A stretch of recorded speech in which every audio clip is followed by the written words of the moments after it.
Hey everyone, this is Victor from Cyborg for Life, and I want to welcome you to episode 146 of Limb Lengthening Live, where the patients interview the guests. And today we're doing our monthly live Q&A with a world-class limb lengthening surgeon. We have Dr. Craig Robbins here. What's up, Dr. Robbins? He was just doing a pump up. So I just finished a 6-mile run about 8 minutes ago. So I'm still like, oh.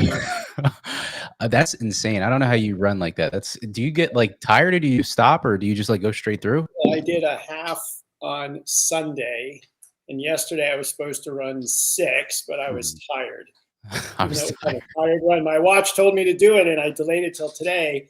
So I got another 7th mile, and then 4 the next day, and then I get a day off, and then I don't know my workout yet for Saturday. It'll tell me on Thursday.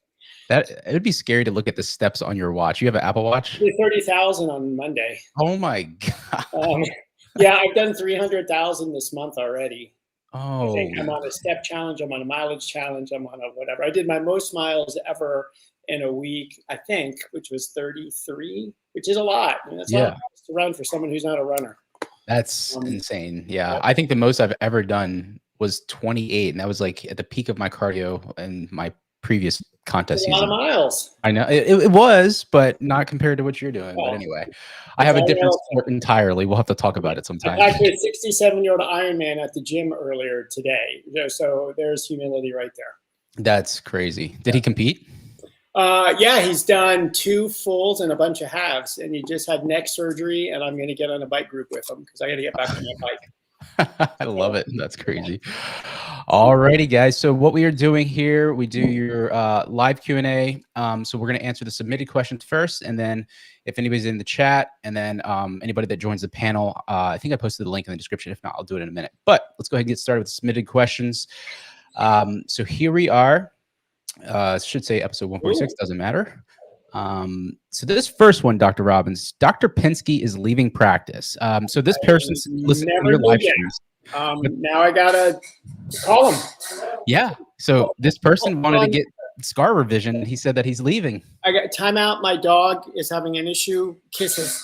Oh no.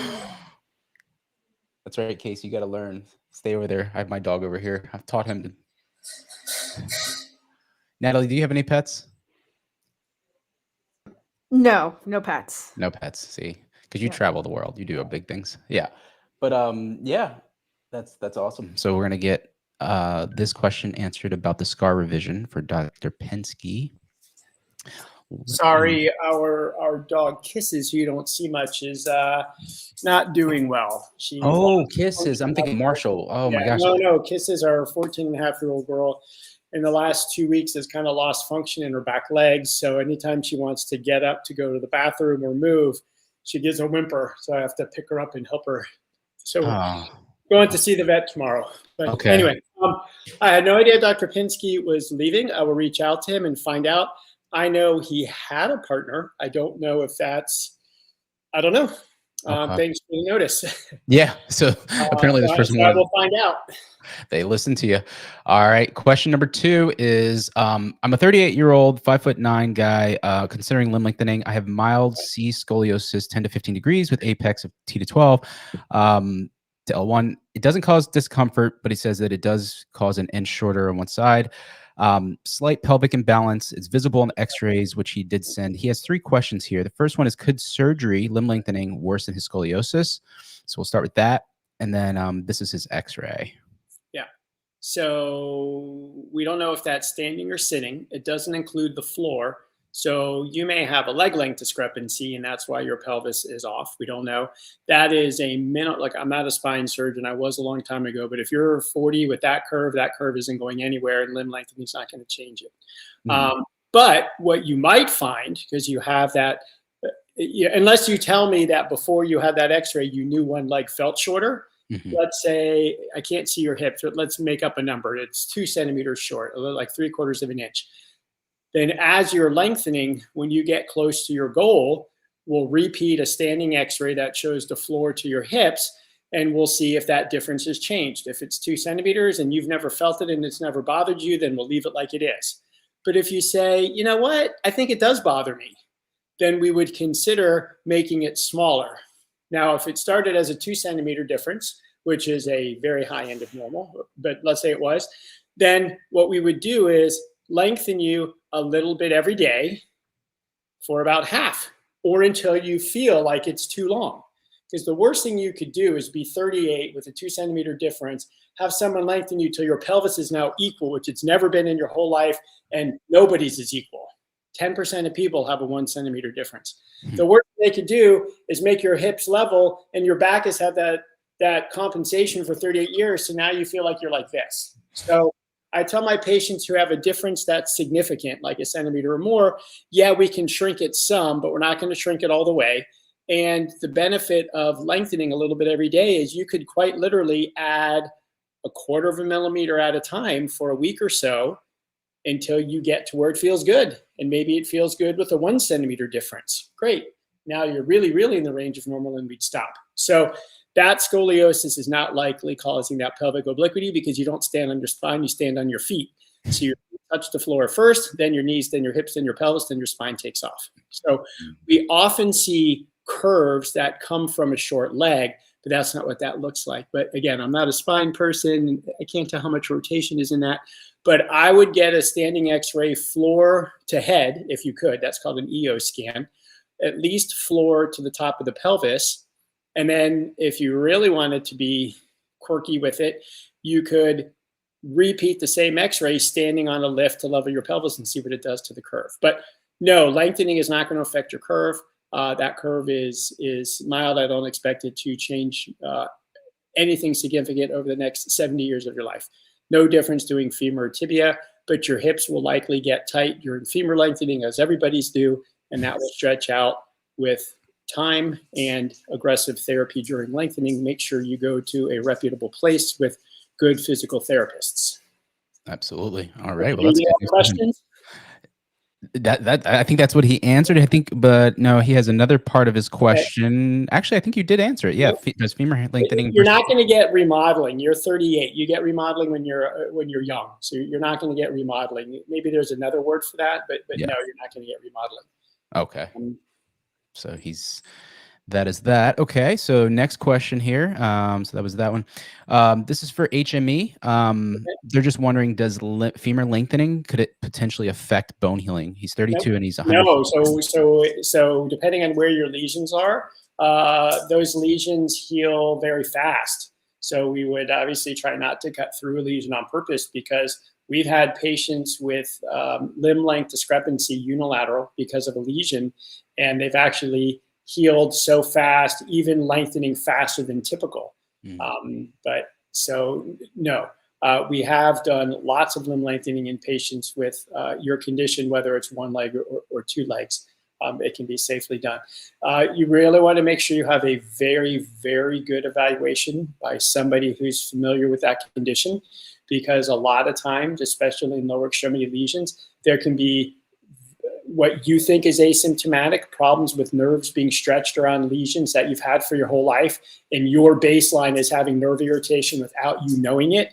And if you're not specifically tested for that or asked specific questions about it, you may go into lengthening and get a nerve deficit because your nerve was already being stretched by a lesion, and lengthening was just one more hit it couldn't tolerate. So if you're considering lengthening, make sure your surgeons do a good evaluation, clinical, good history, and really understand your lesions, where they are, and you're monitored very, very closely during lengthening, because you are at a higher risk for getting a nerve lesion, whether it's numbness, tingling, which can happen, but actually a motor loss like weakness, loss of function, and that's dangerous. So yes, you can have limb lengthening. Just make sure you're in a good, reputable place with people who know about your condition. Does any orthopedic surgeon do that, or does he need to see like a specific? It's a good question. You would ask your orthopedic surgeon, do you have experience with this condition? If the answer is no, then look elsewhere. So what are the odds you find an orthopedic surgeon who's familiar with this condition and familiar with limb lengthening and with stature lengthening? I know 2 guys. You're so funny. Pretty well. I love it. I love it. Every day. Right. That's a good one. Good one. Yeah. Alrighty. If you want to reach out to Angelique, stuff's on the bottom. If you want to send me x-rays and set up a virtual, I'm happy to talk to you about it. Awesome. I love it. All right. Number 4, limb lengthening with joint replacement. So this patient's saying, I need limb lengthening because one leg is shorter. He's 55 and he has 2 ankle replacements, a knee replacement, and a hip replacement. Number 1 is, can limb lengthening still be done safely with artificial joints? It can. Okay. Yes. So the question is your hip and your knee on the same side? If the answer is yes, then no, you cannot have lengthening because the nail either goes from the top down or the bottom up. If you have bilateral ankle replacements, then by definition, you have an ankle replacement on both sides. And the stress of lengthening against an ankle replacement, I don't know that it's been done, but it makes me very nervous. I don't even think we've done it or would entertain tibia lengthening with a ankle replacement. Yes, we have lengthened people with knee replacements. Yes, we have lengthened people with hip replacements. If not for stature, then for just a limb length discrepancy because of what you're describing. You have 2 real easy things to consider. One is a shoe lift, and I'm not saying it to be flippant. I'm not trying to diminish what you're talking about, but if you're symptomatic because an inch is a huge difference and it's really bothersome, especially if you didn't live your life with an inch difference and this is a result of all these surgeries, I would, regardless, start wearing a shoe lift just because it's going to give you relief. Now, whether you're searching for a doctor and you're trying to find a surgical solution is one thing, but don't suffer, don't live in pain. You could put a little bit of that inside your shoe. You could put some of that outside of your shoe. I'm guessing at age 55, you just want comfort. You don't really care if it's on the outside of your shoe. That's very convenient to do. Whether you actually have an orthotist make you a lift or you go on Amazon or online and you order something called Easy Up. Or Even Up, sorry, EVEN Up, Even Up. Even Up. It's a Velcro elastic. It's almost like a snowshoe that you Velcro an elastic around any shoe you want, and it has various heights. So you can put the amount that feels good, whether it's exactly what you measure on an x-ray of 1 inch, or you may find a ½ an inch feels good, but you can take it on and off of dress shoes, tennis shoes, whatever you want. They cost like 35 bucks. So that's a great thing to do. Other thing, if both joints are on one side, the hip and the knee, you could shorten the other side. Literally, you make a scar, you take a 1 inch block out or whatever the amount is, you put a rod in and you can walk on it immediately. I mean, you obviously have to recover. But yes, there are definitely options for someone like you who have had multiple joint replacements with a true limb length discrepancy. The other thing is to make sure that it's truly a bone problem. It's not a contracture problem. So if you have tightness in your hip or tightness in your knee, that may present as having a functional leg length difference, meaning your body acts like it's an inch short because your knee is bent or your hip is bent or your ankle's bent, and that's how you walk. So we want to make sure you don't have contractures. So this is definitely an in-person visit with someone who's skilled at unilateral limb lengthening problems. But yes, there are surgical solutions if that's appropriate. Awesome. Metal implants, rare, unpredicted when you have it. There are different kinds of joint implants, whether it's metal on metal, ceramic, plastic, whatever. They've been around for decades. So those are designed for life.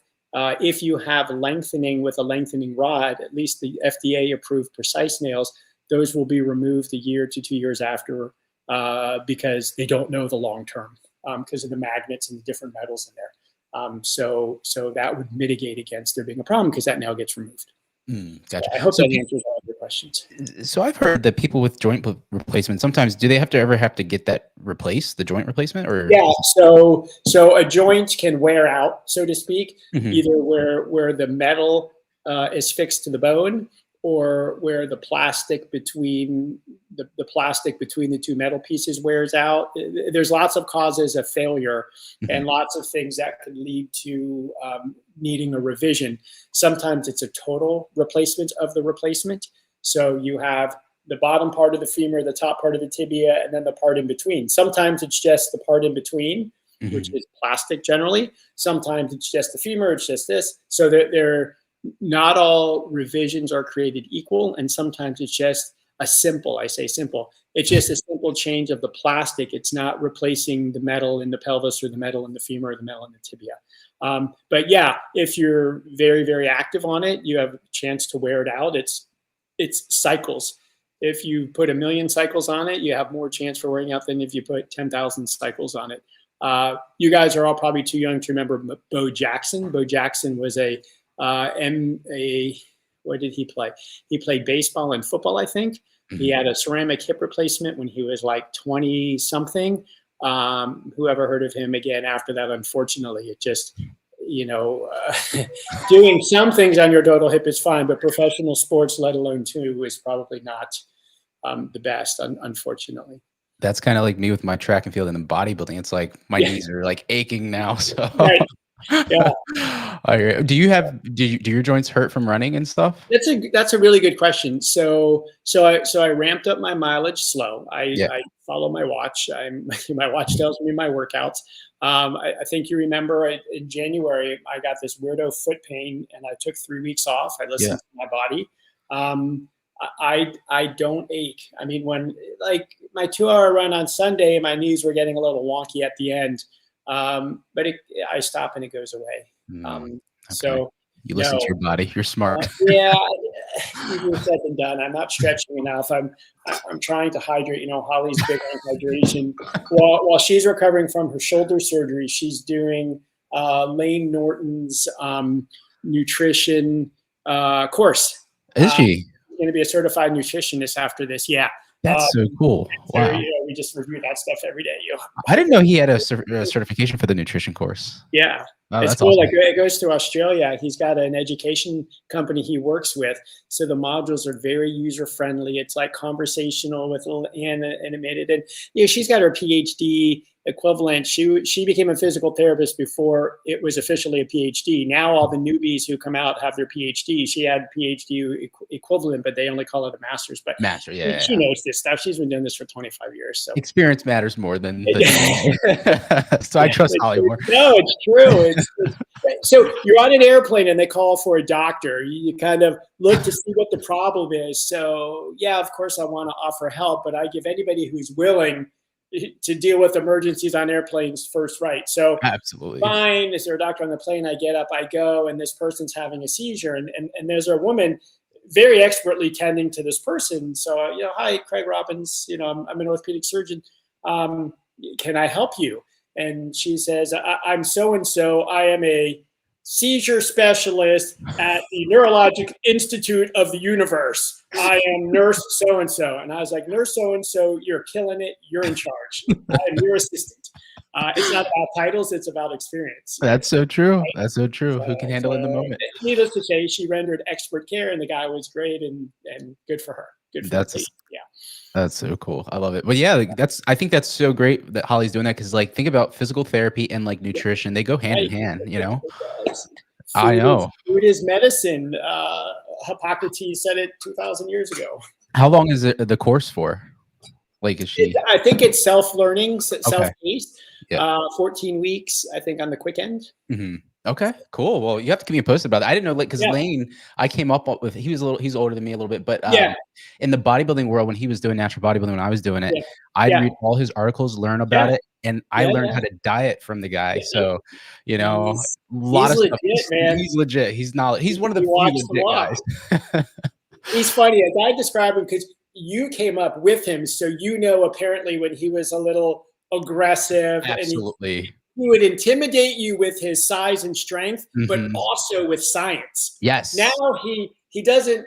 Now he uses science as more than being whatever.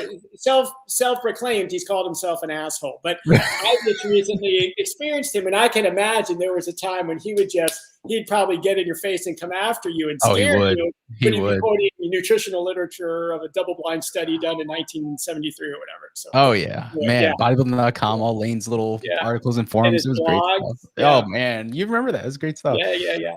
All right.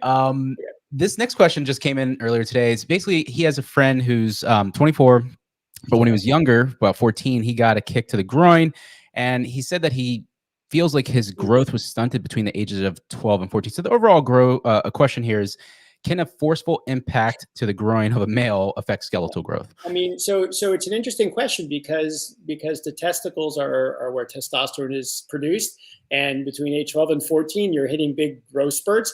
I don't know the exact mechanism feedback between testosterone from the testicles stimulating growth hormone. There's obviously more to it. How tall is mom? How tall is dad? How tall are his siblings? if he happened to have any x-rays at that time. If he's really curious, he's 24. His pediatrician probably still has his records, although it's more than 7 years, but to see how his growth was happening before then. Because if you're seeing your pediatrician once or twice a year and they're charting your growth, there are normal growth curves. So even if you're going to be Shaquille O'Neal tall or however tall this guy is, you still follow a curved pattern. So if his curve was a higher curve and then he fell off the curve, then his growth was stunted, whether it was by this or something else. So there's more to it. I mean, yes, a hormone change could affect your growth, but I don't have a direct answer for this. I'm sure an endocrinologist could tell you very rapidly yes or no, but looking at your growth curves would be a good place to start, and seeing how tall mom and dad are. Yeah. Do you have any friends or colleagues that are endocrinologists? Because I was always wanted to interview them about like. No, but Dror is very good friends with a pediatric endocrinologist. Okay. If you send Dr. Paley an email, and I'm sure he would hook the two of you up. That'd be great, because I mean, a lot of parents who watch the show. Yeah, like, hey, no, that's really what to do about my kid. That is a great thought and a great resource. And I, speaking for the person that I don't know, I would imagine they would love to, because it would be such a good interview. So you know how to communicate with Dr. Paley. Send him an email and say, and I'm sure he'd be happy to arrange that. So cool deal. That's great. Yep. This next one, great question. I mean, we can ask Holly. Diet for muscle preservation. Protein. Where is she? Bring her in. Yeah. I'm just kidding. So, yeah, this person was just asking your thoughts on like how to preserve muscle, because during limb lengthening you get a lot of atrophy. Sure. So, how to preserve muscle mass during lengthening? Yeah. So first, it's protein. However much you think. So first, find out what you're eating. Break down your macros. What are macros? Macros are fat, carbohydrates, and protein. And if you're not sure what those are, you just Google what are macros, and you'll get a list. Carbohydrates are starchy things like potato, rice, bread. Fat things are like butter, oils, meats that are not lean cuts. And then protein is obviously either plant protein, which has usually mixed in with like legumes like beans, or a processed plant protein powder, or animal or bird flesh. So general health and diet, you want at least 1 gram of protein per kilogram of body weight. So if you weigh 150 pounds, say that's 70 kilograms, you want on the low end 70 grams of protein per day. Maybe it's 1.5, maybe it's 2, but a lot of people don't get enough protein. They get plenty of carbs, they get plenty of other things. So you can shift your macros. You can leave out some chips and maybe eat some cottage cheese, or maybe eat some more chicken breast, or eat some plant protein, or whatever it is. So protein needs protein. So to preserve muscle mass and aid with healing and aid with growing new muscle, you want to up your protein intake. And I don't mind if you go to 2 grams per kilogram. Like it's really hard to eat too much protein. You got to drink a lot. You got to keep your kidneys flushed. Victor, you're an expert on dieting. Yeah. What's for you? I agree with everything you just said. I mean, honestly, there are tricks for everything, but I believe in the macros, right? Like you just said, like the tissue of the body, protein is the building block of a lot of these tissues, and starches, you're not going to need a whole lot for energy while you're down and out. You do need some for physical therapy, don't get me wrong, but you can get that from the fruits and healthy starch, healthy vegetables and stuff. I even think that Natalie, she's on the show right now. And Natalie, when you were doing lengthening, you had a nutritionist, right? You were my nutritionist. That's right. Darn, you gave it away. There you go. I do plan to do another video, updated video on that. But yeah, maybe we can even interview Holly when she's finished her course. That'd be great. I'd love to ask her later. Okay. Yeah, I will. This next question here, he had consulted with me, and he has this weird condition that he's trying to find a solution to. But basically, he says that he has a gastrointestinal issue where he has a lot of distress when he stretches, and he's trying to say, if I just slow down the distraction rate of my lengthening, and I only go for a conservative 4.5 centimeters on my femur, could I potentially avoid doing stretching? No. So let's take a step back. So first of all, one of my colleagues' spouses was having weird, for lack of a better word, GI stuff. And they ultimately went to the Mayo Clinic and spent 2 weeks there doing some all-inclusive something. I am not a gastroenterologist. I don't know a gastroenterologist. I'm sure you've seen more than one.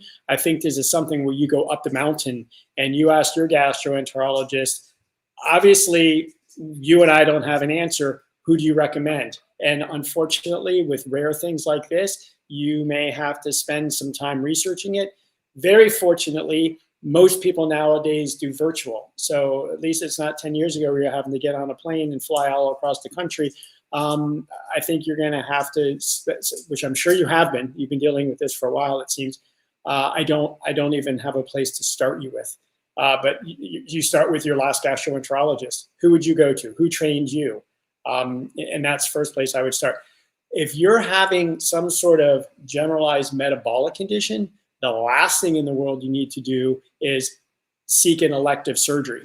Let's say for 1,000 reasons, but we just talked about nutrition. If you're having problems with your gastrointestinal tract, maybe you're also having problems taking in nutrition. Maybe you're malnourished. Maybe your protein levels are low. The last thing in the world you need to do is undergo a completely elective surgery.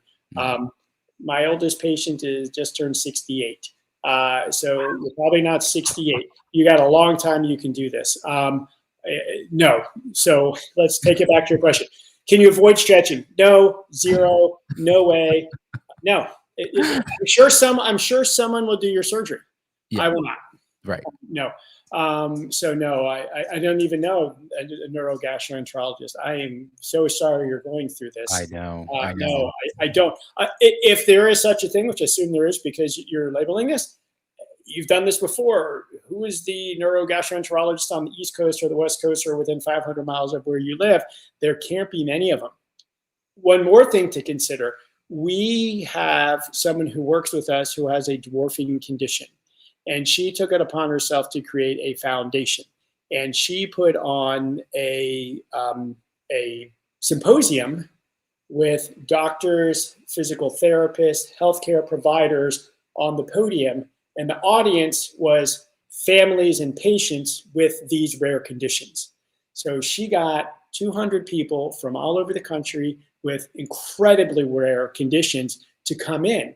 And as the symposia were going on for the parents and the kids, the non-affected siblings who are also affected by this because their brother or sister are having surgery and they're spending their summers traveling across the country for their sick siblings to get care, their affected siblings to get care. Anyway, so she put on this amazing, wonderful thing, and it was a great resource for families and family members and caregivers to learn about it. I'm positive that somewhere in the US, there is a neurogastroenterologist meeting taking place somewhere. Sign up, go, hang out in the lobby, have a little printout of your thing with your card and approach people. Hey, it was way over my head. It was medical about this and this. How do I make an appointment to see you? You'll get the 10 or 20 or 30 or 40 people once a year in a room together, and you could go meet all of them. So, so there's a interesting potential resource for you. That's a great resource. He's really perplexed about how to go about this, and I wanted to help him. I did kind of do some research and found somebody online for an online virtual consultation for him. Yeah, good. Hopefully, like you said, just going up the mountain and just trying to like ask around. But he said that he may even one day create like a little community for something like this. Yeah, right. You can't be alone. Right. Yeah, because not everything is figured out. but to funnel it back to this, well, so first of all, if you slow your distraction rate, you may consolidate. But doing any surgery without stretching, you do stretching even if you're not lengthening. Stretching is the integral part of therapy. So no, I do not recommend any. I've had patients get into trouble in way less than 4.5 centimeters who are doing stretching. Mm-hmm. So there's much more to that. But the point I'm making at is 1 centimeter, you can have just as many problems as 8. It's not but stretching is no joke, or limb lengthening is no joke. Right. I told him the same thing. It doesn't only get hard at the end. Yeah, I said with this type of condition, fix this first, and then maybe Absolutely. consider it. You Yeah, know? So, absolutely. all Absolutely. right, very cool. So we have a few questions in the chat here, and then we're gonna find out what Dr. Robbins is cooking and what he's removing. All right, let me stop sharing this and bring on this question, Ray. Let's see. Can't wait to watch the video on demand, Dr. Robbins. Okay, the protagonist. What is the cost of pure external lengthening? Is there a possible discount if we can do some work? I'm not sure. So we haven't done an external length. Let me be clear. We do lots of lengthening with external fixators. It is for people who are not able to have internal fixation. What is an example? Someone who is still growing, who has growth plates below the knees particularly, or someone who a rod will not fit. Either the bone is too narrow, or the bone is too short, or the bone is misshapen, in which case you're probably not interested in cosmetic stature lengthening, maybe deformity correction with some lengthening. So if anyone were entertaining external fixator lengthening, presumably that would be below the knees, because external fixator lengthening above the knees is much less well tolerated than below the knees. Why? Because below the knees, we can all touch the front of our shin. Even if you're very large or very muscular, there's not soft tissue on the front inside part of your tibia, and that's where the hardware goes. So it doesn't bind your tissues while you're lengthening.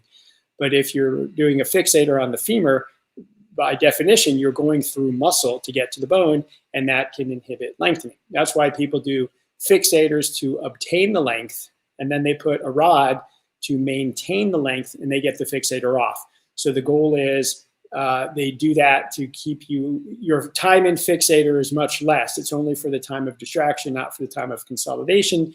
And people who do that generally don't have access to an internal lengthening rod, whether it's cost or just country or whatever it may be.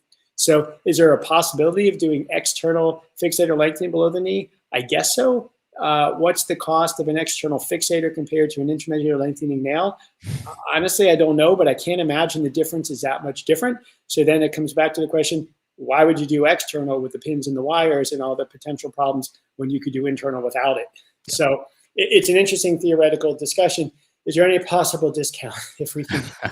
Now, I'm not sure what that means. No, but, no, the prices set or the prices set. His other one was he has mild bow legs. Can you correct that at the same time of lengthening? So interesting question. So generally, and it's a big generalization. First, you want to find out where the bow legs is coming from. Usually, it's in the tibia bone, which are the bones below the knees. So yes, we have had patients who have bowing in their legs. First, we find out how much it is. I'm bowed, Dror's bowed. I'm probably, well, I won't say probably more bowed than you because I haven't seen you. I'm pretty darn bowed. Dror's even more bowed than I am. He's a downhill helicopter skier at his age, which I won't say. And I've never had knee pain, and I've been a lifelong on and off runner, athlete, whatever. So yes, if it bothers you, we can certainly make it straight. So we can cut the bone, make it straight, then put the rod in. So you wake up with straight legs, and then the lengthening takes place per usual. You would have a maximum length goal of 4 to 5 centimeters below the knee and the tibias. I have had a few patients, 2 recently, who were very bowed, like really, really bowed, to the point where they have arthritis on their medial knee, they have knee pain. Along with that condition, when the bowing is pretty severe, they don't just have bowing, they also have flexion deformity, so their knees don't go fully straight, and they tend to have a little bit of internal rotation. So it's a form of something called Blount's disease, something like that. So if you have a little bit of internal rotation, and you have a little bit of bowing, and you have a little bit of loss of knee extension, a multiplanar deformity, I treated both of those with external fixators. And the nice thing about an external fixator is you can correct all of the deformities, but you can perfectly align it to where their pain goes away. Oh. So if someone comes to us with not having knee pain who has bowing, we make your leg perfectly straight. But if you're having underlying knee pain, maybe you feel a little better if we adjust it a little this way or a little that way. And while we're there, sure, we can do a 1/2 inch of length or something like that. So it's a long answer for yes. If you have bow legs, we can correct it. Now, if the bowing is in the femur and it's not in the tibias, then it's a totally different conversation. So we have had patients who have mild bowing wherever it's coming from, and visually or clinically, it doesn't bother them at all. And maybe they didn't even know they had it till we measured it out and pointed it out to them. Oh, you're bowed just like me. They do their lengthening, whatever it is. It's their femurs and their tibias. And then they come back. And then we take a new x-ray to see, has your alignment changed at all? We've talked about that sometimes with tibia lengthening, the bone can drift into some valgus, into some knock-knee because the fibula heals faster, or there's more tension, or whatever happens. Or with the femur because the lengthening is along the anatomic axis. But however you get there, if the bowing or the knock-knee doesn't bother you before lengthening, then a year later, you fully recovered, you come back, we take another x-ray and we talk about it. Does it bother you? Okay, where is the problem? Well, we know you have a second surgery at some point in time to take the hardware out. We could always use that as an opportunity to correct any bowing or any problems you have that you don't like. So we could do it at the same time. We could take your lengthening rods out and we could do an acute correction, which means make your legs straight on that same surgical setting and do it then after. So, so yes, you can do it with lengthening, or you could do it at the end when the hardware comes out. We have options for anything. That's crazy. You can do it either way. That's so cool. It's all about the right approach and the right person to see. Having options is a nice thing. Definitely. And that's why we're here. Yeah, because some other clinics, they don't have options. They just get butchered. Dr. Robbins has a great smile. Okay, there we go. That's that one. Okay, so this next question, that's what they said. They love your I thought Victor was saying that. No, that's what Thank you. AK or whoever that is. Right, okay. I wonder if that's Angelique. No, it's not. This AK is a different one. So I had a friend who stopped growing at 25. Is that weird? He also had a beard at like 20, but still growing. Not related to limb lengthening, but just curious if the doc could answer. Okay, sure. So there's outliers for everything. Your growth is determined by hormones. It'd be interesting because typically to have a beard, which is what we call a secondary sexual characteristic. So a woman is developing breasts or getting darker arm hair or facial hair, or the Adam's apple developing, or the chest widening, or the hips widening. You know, all these things happen as hormones change as you're exiting puberty. So a beard typically is occurring when you're near the end of growth. So if you have a beard at 20 and then continue growing, I mean, anything's possible. I kind of refer you to the endocrinologist. It'd be interesting to see the growth charts. I know of a couple of people who have grown into their late teens. I haven't heard of anyone who stopped growing at 25. I don't know. Maybe they had stature lengthening. Who knows? But look, if they did and they didn't share it with you, that's their personal thing, and just let it go. That's right. That's right. It just shows you how good a cover story can be. Yeah, exactly. Right. Yeah. So AK is back. Sup, doc? Appreciate you doing this. Is there any additional supplement that I can add to my standard vitamins?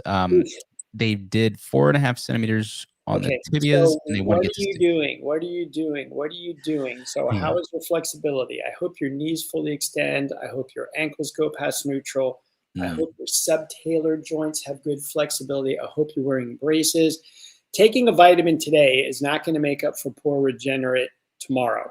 Even if you took all the right supplements in the past, tibias are notoriously slow to heal. You are messing with fire. You are messing with fire. You are messing with fire. If your regenerate really is slow, it'd be interesting to know how your fibulas are as well. Stop lengthening. Stop lengthening. Give it a week. Give it 2 weeks. If you're tight, let things loosen up. Maybe you can resume and the bone will come in better. Again, I'm not your doctor. I'm not telling you things to do. You have to have these conversations. But length never comes at the expense of function. And if you do not heal your bones and you get non-unions and then those break and then you need more surgery, we're talking about losing function. So getting to 6 centimeters, if you're already having problems, I think it's time to change your goals and take a step back. If you got to 4.5 and your flexibility is good and your bone is not, stop. Yeah. It's not safe. This is a conversation you must have in person with your surgeon. And if I'm your surgeon, I will see you tomorrow. Because look at this second comment here. They say that after 3 centimeters, the surgeon said that it wasn't great, but they're using the excuse of like, you know, it's true the tibia doesn't form as good, but okay, so it's getting worse. So stop. Yeah. So you're going to ride it to 4.5 and hope it comes in. We don't hope and pray. I mean, you may hope and pray, but we have lots of things besides or in addition to hoping and praying. So let's actively treat you, not passively treat you. So, That's you're my that's patient. I'm you having gotta you stop, stop. AK, stop. What's your vitamin D? What's your calcium intake? So let's take a step back. We're not talking just to you, AK, but the question is asked: what sort of supplementation is helpful? Obviously, protein intake, vitamin D, K2, calcium, magnesium, generally a multivitamin. That covers almost everything. Yeah, that's right. So Yeah. I'm sorry you're having this problem, but truly, you need a good conversation with your doc. Yep. Yeah, I'll leave it at that. I agree. So Jonathan, we have like 2 more questions, and we'll get Dr. Robbins to eating. So Okay. Jonathan saying, how long would it take to walk unassisted after 7 centimeters on the femur? Can you get back to doing your previous athletic feats after that much lengthening, like badminton and skating? So in our institute, if you have surgery today, lengthening starts in 1 week. So now you're 7 days. We would start lengthening you, assuming you're under 50 or 55, we would lengthen you at 1 millimeter per day. So 1 millimeter per day for 7 centimeters is 70 days, plus that 70 days of latency where we wait. So call it 80 days, not quite 3 months. So during that period of time, you are walking with a walker, you're using a wheelchair, whatever it is, for the entire duration of lengthening that 77 days. Now, that does not change until there's adequate bone healing. All things being equal, 3 months from when you stop lengthening, I'm going to look at your x-ray and say, Janutul, I'm sorry if I say your name wrong, your bone on your x-rays looks good enough, you can now put your walker down. Hallelujah.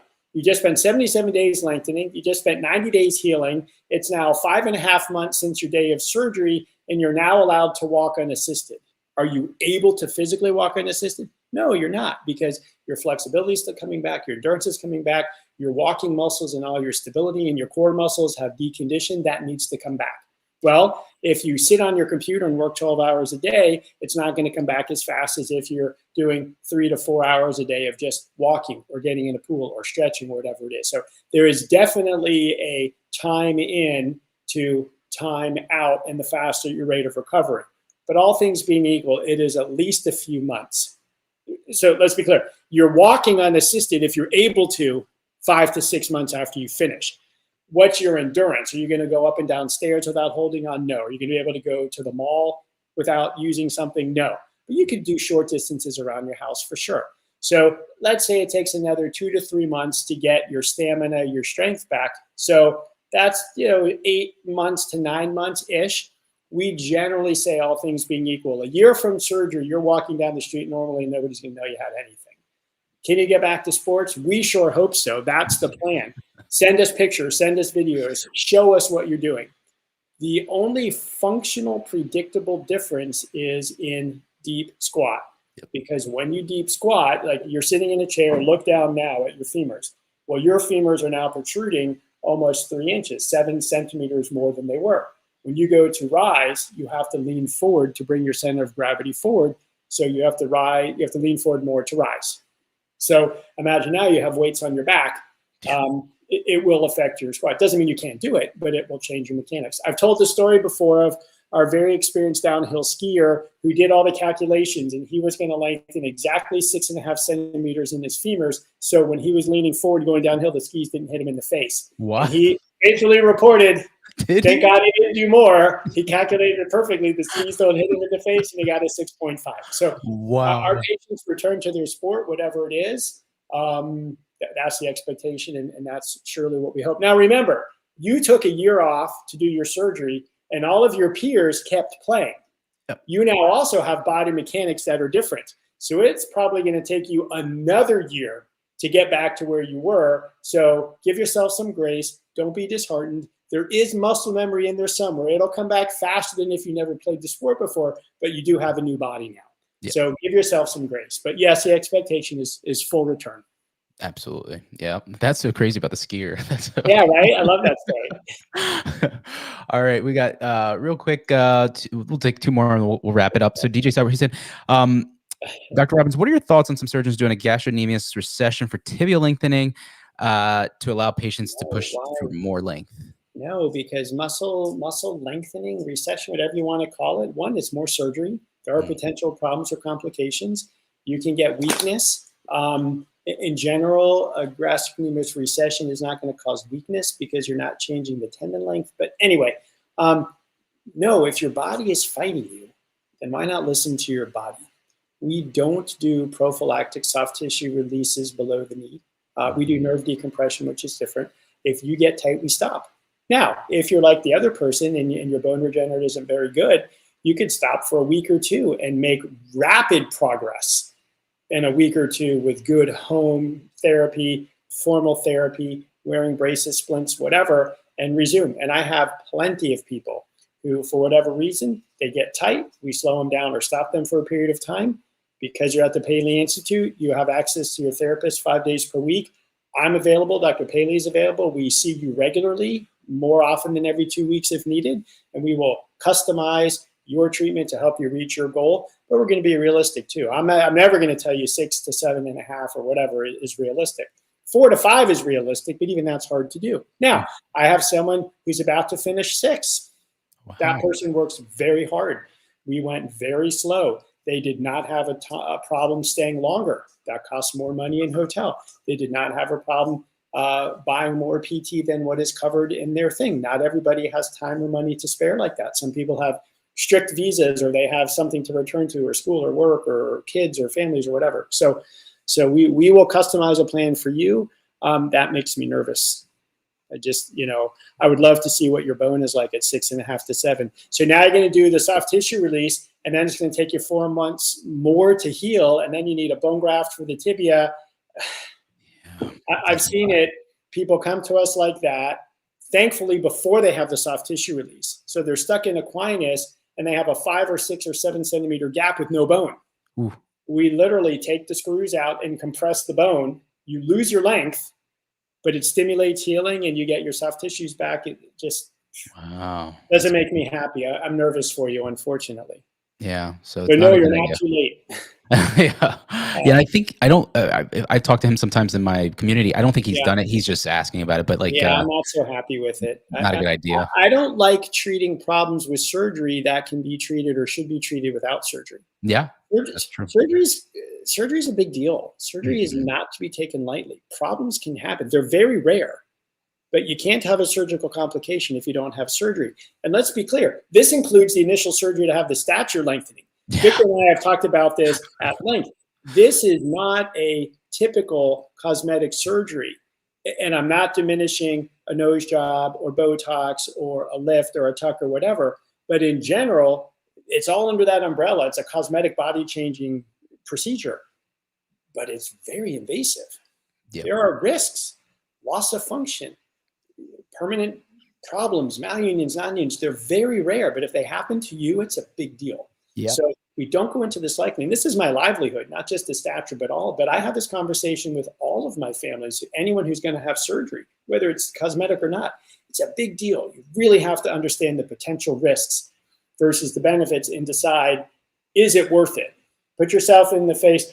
I have the 1 in a million complication. Am I going to be able to look myself in the mirror and say, I understood it truly and it was worth it to me? If the answer is yes, then good, then proceed. But it's a big deal. So good for you for doing homework. If you haven't had surgery, make sure your surgeons are better at preventing problems and complications than treating them, although being able to treat them is important too.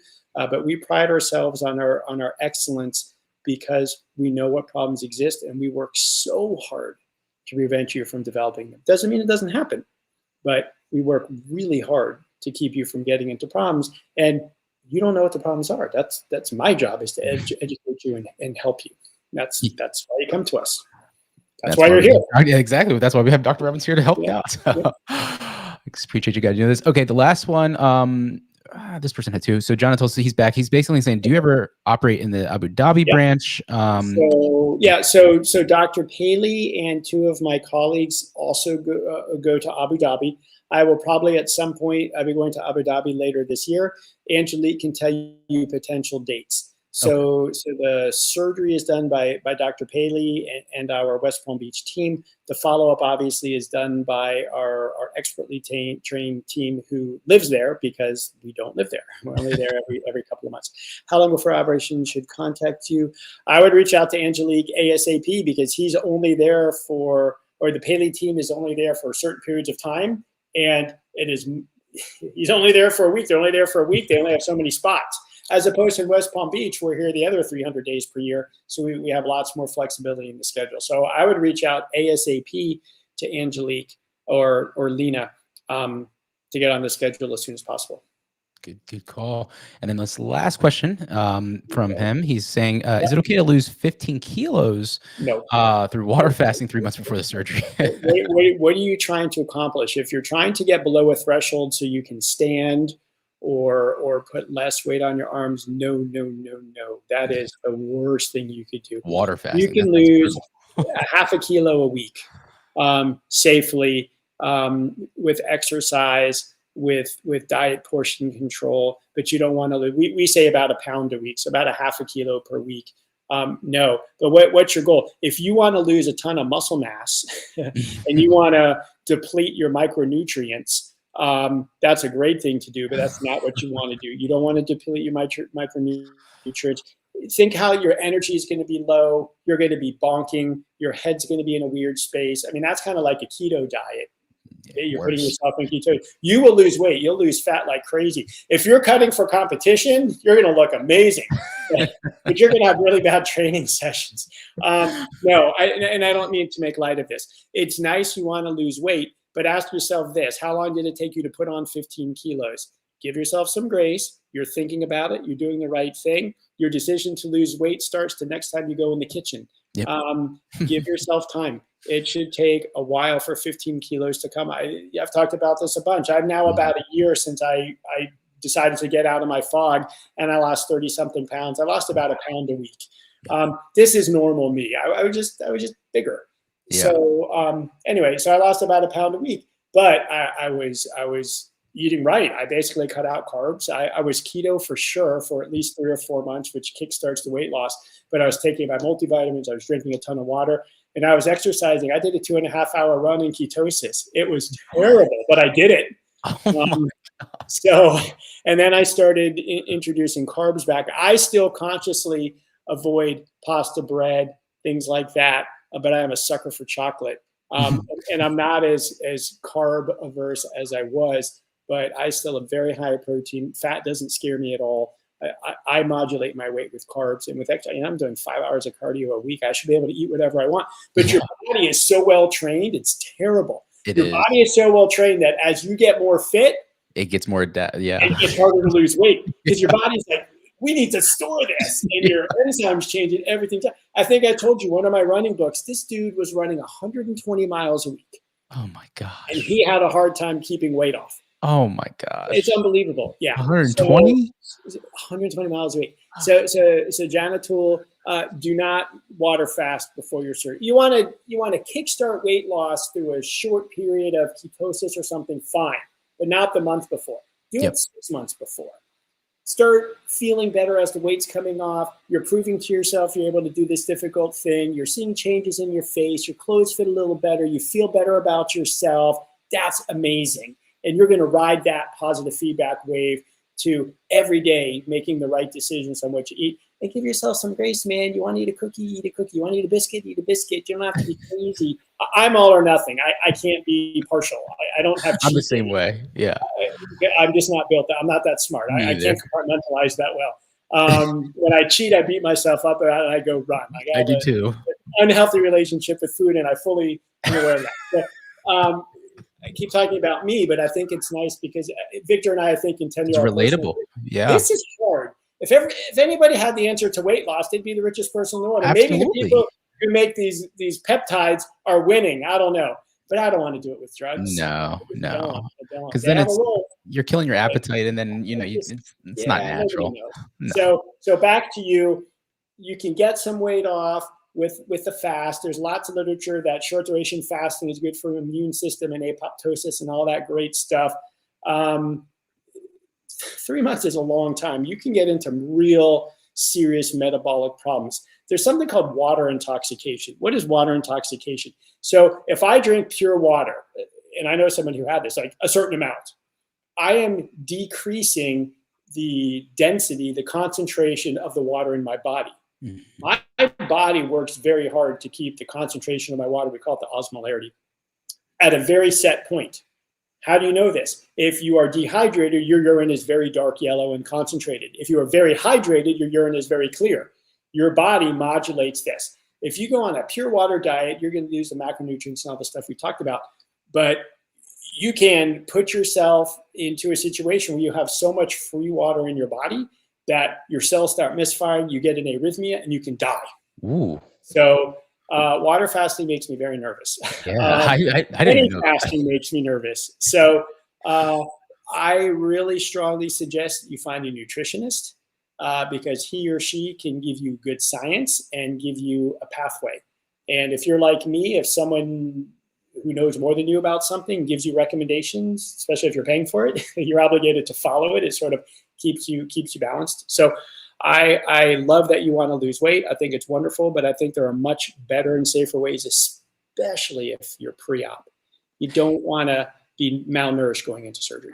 Here's what we're gonna do. When Holly Yeah. finishes her certification course, I'm Yeah. gonna interview her. She's gonna Yeah. be like the online Right? nutritionist for all the Right? lengthening community. For all of I'm gonna the tell her that. specialties. Like, so Yeah. tell her that. Cool. Pitch that idea All to her. right, Say, I'll let her hey. know. Right? So have all these virtual All right. visits. 2 more real quick questions I'm that came ready. in real I'm quick. good. Okay. So this one's about can you have surgery with a hip impingement? Yeah, but get your hip impingement taken care of first because, so first of all, is it something somebody told you or is it something you told somebody? And what I mean by that is if someone looked at an x-ray and said you have hip impingement, but you are completely asymptomatic, you've had a good exam by someone who knows what this is and has done the provocative tests that typically elicit pain, and you don't have any pain, then I don't know what to make of that. But if you tell people my hip hurts, and even if your x-ray looks normal to most people, there are very subtle findings for hip impingement. But lengthening puts stress on joints. Femur lengthening puts stress on the hip and the knee, and that can exacerbate underlying pain or problems. Just like we talked about this person with the MHE, you're already, if you really have impingement and you're symptomatic from it, you're already primed to have a problem. Now we're going to put tension across your hip and put more stress on it. It's going to flare it up. Why do you have impingement? Why do you have pain? If you have a misshapen pelvis and that's causing your bones to rub and that's tearing your labrum, then you should get that fixed first. Yep. So I have an excellent partner who is a specialist in all kinds of hip impingement. His name is Zach McVicker. And if you reach out to me or Angelique, we can give you his admin's contact and you can reach out to him. Dr. Paley, as you know, is a fabulous world-class hip impingement surgeon doing the bone cuts of the pelvis. Dr. McVicker does arthroscopic things. He doesn't cut and reposition the bones of the pelvis. Actually, today, my last case of the day, Dr. McVicker did arthroscopic labral hip stuff, and then Dr. Paley and I cut and rotated a bone of the femur to help with the hip impingement. Wow. This is not a stature patient. This is just someone who came to us who had seen many people and had a problem that was missed. So I would get, so yes, it's possible to have surgery, but you should have hip impingement surgery, not stature surgery. Don't mess with your hips. Don't mess with your knees. Don't mess with your joints. Stature lengthening is secondary. You want to come to this primed and ready. You want to be firing on all cylinders before you assault your body with this, because this is an assault. It will exploit anything you have. This will exacerbate it. So you don't want to go in already with a deficit. So these are great questions. They are getting great. These are like kind of like deformity type questions and stuff. Yeah. Oh, I missed this one. He's saying, Wasif, he's saying, does Dr. Robbins think that taking creatine is beneficial when lengthening, or is this supplement something that should be looked into in relation to how it affects bones? So I'll quote Lane Norton. Creatine is the most studied, safest supplement ever in the history of the universe, period, end of story. I think he even goes on to say that the whole thing affecting your kidneys has been debunked. It has. All my kids take creatine when they're working out. I know I don't drink enough, so I don't, but I really should. So I have no problems with you taking it. In general, there's a bias because people who are doing the surgery are so primed to take care of their body. I love, and one of our people who is anonymously on this, when I went into their room post-operatively, they had all the stuff, all the bottles, all the this, the pills, the liquids, the this and that. And maybe that's a little much. You don't need all of that. You could probably get everything you need just from a healthy diet. You don't need the extra stuff. But nonetheless, I appreciate it. Expensive urine. But yeah, it's fine with me taking creatine. Just hydrate a lot. And probably if you're taking creatine, it means that you've thought and read about health and fitness. So probably you're already on the more educated side of your body, and you know how your body works. So I think it's great. I have no problems with that. So there we go. Yeah, and I had a great consultation with him yesterday. He is a bodybuilder, fitness guy, so he's in great shape. Yep. Yeah, good. Yep. Okay, he's just saying he did not have it yet. He's planning this year. This is the So, will there be need for blocking screws for proper alignment? Well, it depends on where the bone is cut. But even if the bone is cut low, yes, you will have blocking screws. Yeah. Okay. Got it. Wow. I know. Really? I'd have to see that. That's big, isn't it? That's big. Yeah, like an external measure of the tibias is sometimes only 20. Those are huge now. Now, if you're old or you've had other problems, or you have osteoporosis, or you've had other illnesses or something, wow, yeah, that's big canals. Yeah, great question. Yes, I would expect you'll have more than a few blocking screws, and you know what? That's great. I love it. Blocking screws serve a great role. I use them liberally. Literally. I'm sorry, I know I said 2 questions, but there are just a few quick questions here. Can you get into the military after limb lengthening? Have you had any patients? I don't know the answer to that. I mean, to be accepted to the military, you got to pass the test, psychological test, mental acuity test, physical fitness test. Yeah. I don't know that they're asking the questions.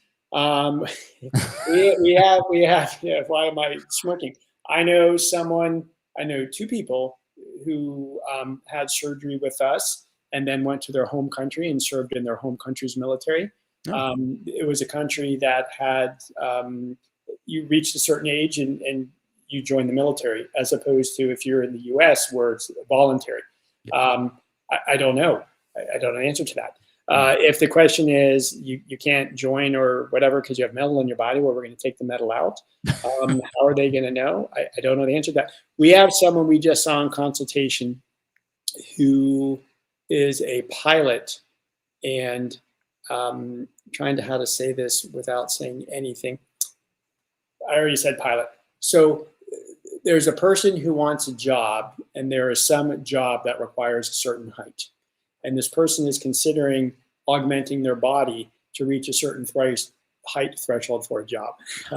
Be careful, because if you have limb lengthening and it makes you taller, remember that it makes your legs slightly disproportional. Yeah. For example, if you lengthen your femurs, your overall height will go up by that much, but your knees will protrude that much as well. So if you're looking for a job with tight quarters, you may reach the height threshold, but your femurs will be artificially longer by several centimeters, and that would be as if you were that much taller. So if you add 4 centimeters to your femurs and your legs are about half the length of your torso, it's as if you were 4 centimeters taller.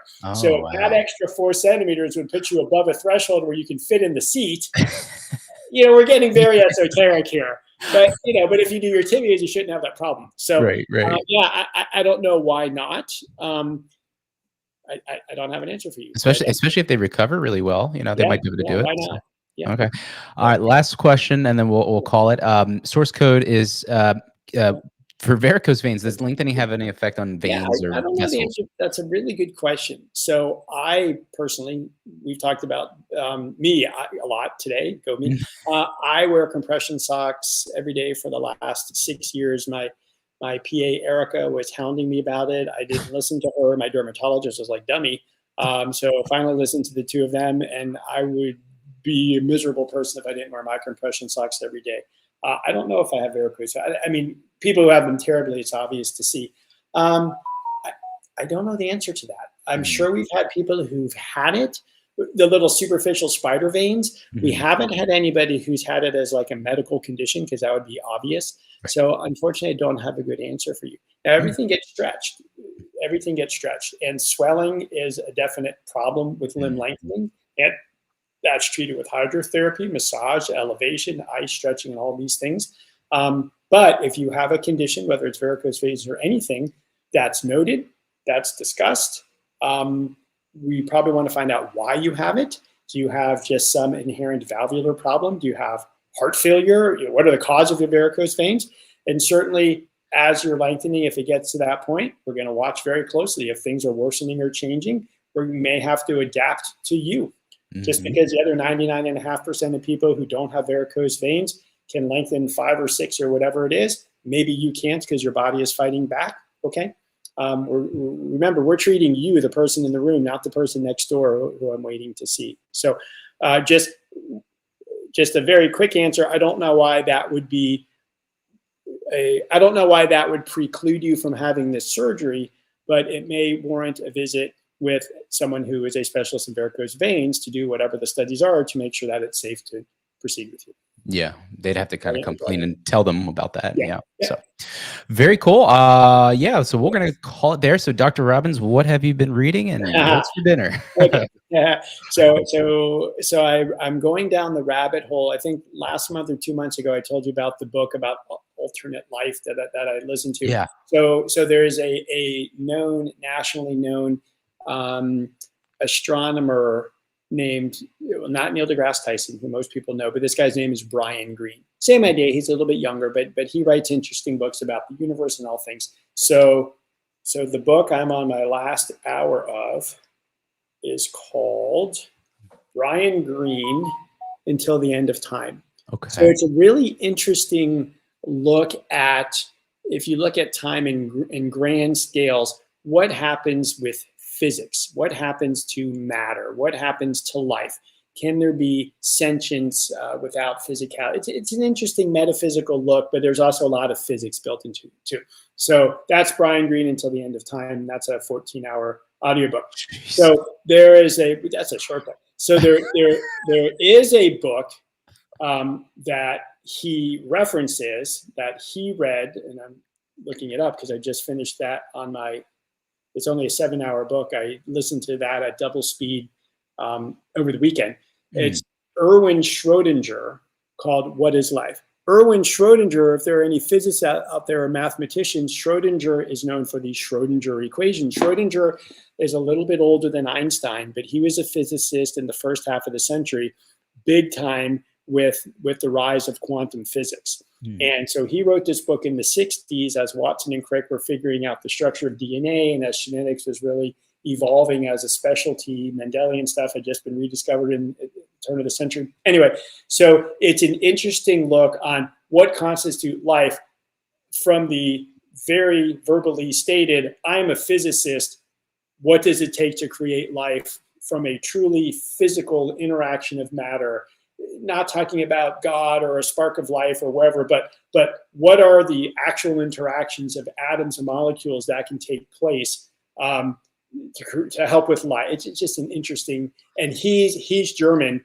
And so each chapter begins with a quote by a famous German philosopher. So Spinoza or Goethe or Kant or whoever it is. So you're getting, it's just cool. It's just good writing. That sounds so crazy. I really enjoy that. And then my book club, my PA book club, the first person who picked a book, Erica, or PA, who told me about my varicose veins, the women.